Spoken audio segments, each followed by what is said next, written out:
rap for the killers. Give it. Hello, Music Multiverse listeners, and welcome to Beyond Your Radio's Unknown Sundays. It's time to talk about a band, an artist, or something in the music multiverse that might be relatively unknown or got missed, that our watchers, collectors, listeners might be interested in. A rabbit hole to go down, so to be, past and or present. Please remember that this is an extension of our article section on beyondyourradio.com, where you can see all that's written there and the links. In the music multiverse, there are times when you are just at the top of your music world. You've got all the awesome bands and maybe a record or two that you just keep blasting again and again on repeat, and you're gaining so much clarity as to why you love it with each play, and then they've got you hook, line, and sinker. You're buying every album. The continuity and structure seems like it should just go on forever. And in this one, especially because of the political stance, as well as the passionate handling with, well, not so kid gloves.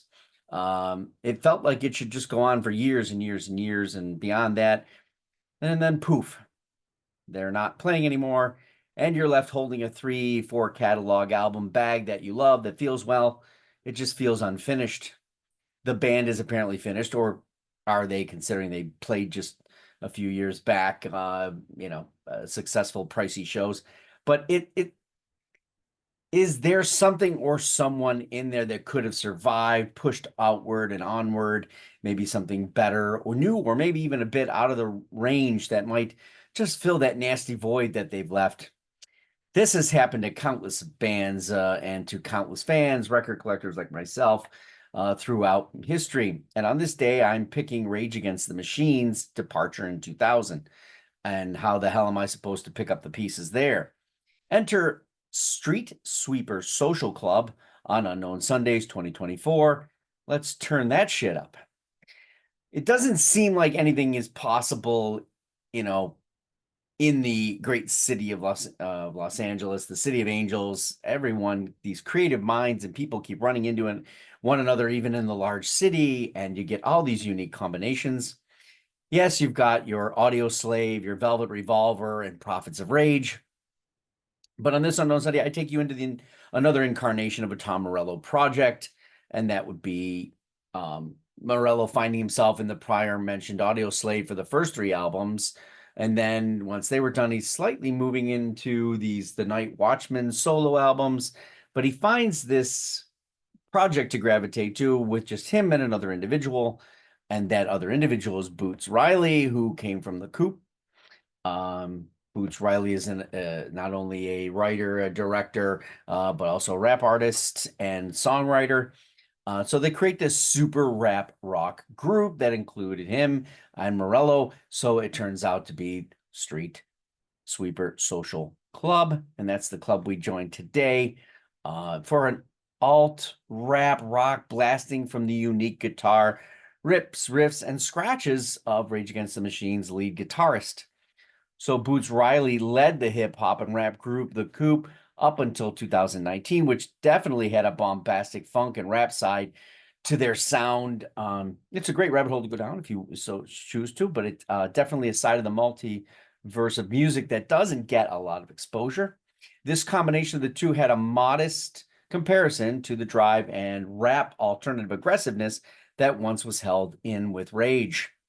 Street Sweeper Social Club only album, self-titled, dropped in 2009. There's no question that you know where the political line is drawn, and it comes from a microcosm, personal experience, or personal venom toward the overall capitalist system, which is nothing new on this end of the rap rock cycle. What is infectious is the groove, the rock, and the spitfire grip of the duo's passion toward the scene and how they deliver it. It's almost like some of the album is that heavy shock kind of value, but it also rests in a bit of that funk and party-like rhythmic groove and pace, which leads to a very cool diversity in the sound and lyrics. I played this over the week, and my 17-year-old daughter happened to hear it in the car, and she said, geez, I'm like, wow, I kind of like this. She likes that beat and groove into tracks, and she has a love for Rage Against the Machine in some cases, as well as Eminem. So she has an ear for that kind of magic when it's there, which I appreciate. That was why when this was returned after being reviewed by our local newspaper writer, in that year of 2009, I snatched it up pretty quick, knowing that he was going to be dropping off whatever he was listening to at that point. While this is the only album, and then an EP came a year later, which had a few extra tracks, including a version of Mama Said Knock You Out cover. Mama said knock you out. I'm gonna knock you out. Mama said knock you out. I'm gonna knock you out. Mama said knock you out. It is a cool filler in the discography of both individuals and one of those interesting duos in the music multiverse. They did open for Nine Inch Nails and Jane's Addiction that year, which actually obviously gave them a crossover and huge promotional boost, an audience of variety, so to speak. I'm still stunned it didn't lead to anything further. Even Boots himself made mention that they were working on another record. Not quite sure why that might have not happened, but I would probably be one of those eagerists in getting my ears on that if it did come to pass. However, I do think it's been more about Boots Riley's than it has been about Tom Morello, as the Facebook page seems to be more dominated toward him. Boots has a series right now called I'm a Virgo that just came out on Amazon.com, and that was back in June, and the music was not done by him for the soundtrack. So unlike Sorry to Bother You, which was the Coup record, and soundtrack, which was their last record. So nevertheless, The Conjuring, for one album and an EP of these two, had a punk, rap, rock infused funk groove that gave my ears what it was missing. It had me moving because, well, they told me to. Nobody moves till we say go. Nobody moves till we say go. Nobody moves till we say go. Nobody moves till we say go. Nobody moves till we say so. Street Sweeper Social Club said so, and it was a club I didn't mind being in while eternally waiting for someone's album, either or, to come. I'm still waiting, not moving. Someone please say so. Albums in my collection from Street Sweeper Social Club would be Street Sweeper Social Club, the debut in 2009. I don't have the EP Ghetto Blaster, although it's available on most streaming services. Albums of the Coup, if you wish to go into that, there's quite a few. I think there's 4 or 5. Kill My Landlord in 1993. You had Genocide and Juice in 1994. Steal This Album, 1998. Party Music in 2001. Pick a Bigger Weapon in 2006. And their last album, Sorry to Bother You, 2012. Oh, that's right, not 2019, 2012.